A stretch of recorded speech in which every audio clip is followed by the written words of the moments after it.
Assalamualaikum warahmatullahi wabarakatuh. Jalan-jalan ke Surabaya, membeli bunga untuk kenangan. Jawablah salam dari saya walaupun tidak berjabat tangan. Halo semua, selamat siang, salam sejahtera untuk kita semua. Perkenalkan, nama saya Sherly Margareta dengan NPM F0H024007. Saya dari program studi D3 Keperawatan Fakultas Matematika dan Ilmu Pengetahuan Alam. Di sini, saya akan membahas tentang artikel yang telah saya buat, yang berjudul Asuhan Keperawatan pada Nyonya F dengan Diagnosa Medis Bronkitis di Ruang Melati RSUD Banggil Pasuruan. Adapun beberapa poin yang akan saya sampaikan pada artikel, yaitu yang pertama ada abstrak, yang kedua pendahuluan, yang ketiga metode penelitian, dan yang keempat ada hasil dan pembahasan serta kesimpulan. Baiklah, langsung saja ke poin pertama, yaitu abstrak. Bronkitis merupakan penyakit saluran nafas yang sering dijumpai di masyarakat. Penyakit ini menjadi masalah kesehatan oleh karena sifatnya yang kronis, persisten, dan progresif. Gejala bronkitis kronis biasanya akan bertahan setidaknya 3 bulan. Angka kesakitan penderita bronkitis kronis laki-laki mencapai 4% dan angka kematian mencapai 6%, sedangkan angka kesakitan wanita 2% dan angka kematian 4% dengan umur penderita di atas 45 tahun. Faktor resiko yang dapat menimbulkan serangan bronkitis antara lain perokok. Usia seperti seorang yang mengalami bronkitis sekitar usia 20 tahun yang berisiko menjadi semakin berat jika mereka merokok. Latar belakang genetik dan keluarga yang lemah akan pengetahuan. Karya tulis ilmiah ini bertujuan untuk mengidentifikasi asuhan keperawatan pada pasien dengan diagnosa bronkitis di ruang teratai di RSUD Banggil. Selanjutnya, pendahuluan.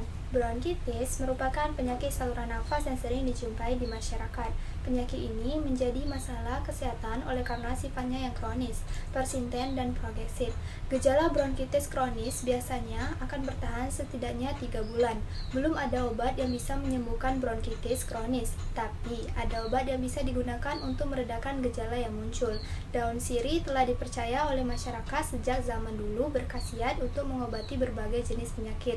Daun sirih mengandung zat yang memiliki kemampuan untuk membunuh kuman serta berbagai antifungi dan antioksidan. Masyarakat mempunyai daun sirih dapat mengobati mulai dari jenis penyakit ringan hingga penyakit berat sekalipun. Itu dipercayai oleh masyarakat. Salah satunya adalah untuk mengobati bronkitis. Selanjutnya adalah metode penelitian. Yang pertama adalah metode. Metode yang dipakai adalah metode deskriptif, yaitu metode yang sifatnya mengungkapkan peristiwa atau gejala yang terjadi pada waktu sekarang, yang meliputi studi kepustakaan yang mempelajari, mengumpulkan, membahas data dengan studi pendekatan, proses keperawatan dengan langkah-langkah pengkajian, diagnosis, perencanaan, pelaksanaan, dan evaluasi. Yang kedua, ada teknik pengumpulan data. Dan yang ketiga, ada wawancara. Data diambil atau diperoleh melalui percakapan baik dengan klien, keluarga, maupun tim kesehatan lainnya. Baiklah, yang keempat adalah observasi. Data yang diambil melalui pengamatan kepada klien. Yang kelima, ada pemeriksaan, meliputi pemeriksaan fisik, laboratorium yang dapat menegakkan diagnosa yang penanganan selanjutnya. Yang keenam, ada sumber data. Dan yang ketujuh adalah data primer. Data primer adalah data yang diperoleh dari klien. Selanjutnya, yang ke-8, data sekunder. Data sekunder adalah data yang diperoleh dari keluarga atau orang terdekat klien, catatan medik perawat, hasil-hasil pemeriksaan, dan tim kesehatan lain. Yang ke-9 adalah studi kepustakaan. Studi kepustakaan yaitu mempelajari buku sumber yang berhubungan dengan judul studi kasus dan masalah yang dibahas. Selanjutnya adalah hasil dan pembahasan. Yang pertama adalah pengkajian. Pada tahap pengumpulan data, penulis tidak mengalami kesulitan karena penulis telah mengadakan perkenalan dan menjelaskan maksud penulis, yaitu melaksanakan asuhan keperawatan pada pasien sehingga pasien dan keluarga terbuka dan mengerti serta komparatif. Yang selanjutnya ada identitas pasien. Pada dasarnya, pengkajian antara tinjauan pustaka dan tinjauan kasus tidak banyak kesenjangan. Tinjauan pustaka yang didapat keluhan utama biasanya ditandai dengan dispea, riwayat batuk kronis, dan riwayat merokok. Yang kedua, riwayat keperawatan. Keluhan utama pada tinjauan pustaka pada pasien dengan bronkitis biasanya ditandai dengan dispea, riwayat merokok, dan riwayat batuk kronis. Pada tinjauan kasus didapatkan data pasien mengeluh batuk. Antara tinjauan pustaka dan tinjauan kasus tidak ditemukan perbedaan yang signifikan.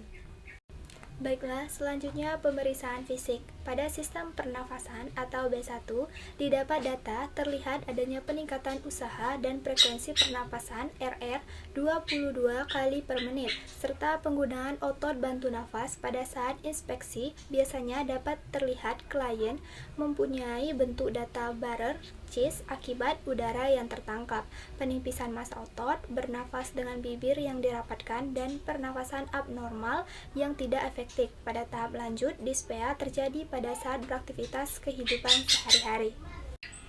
Yang keempat ada diagnosa keperawatan. Ketidakefektifan pola napas berhubungan dengan obstruksi saluran nafas, hipertermi berhubungan dengan proses infeksi, ketidakefektifan bersihan jalan nafas berhubungan akumulasi sekret, keletihan berhubungan dengan peningkatan kelemahan fisik.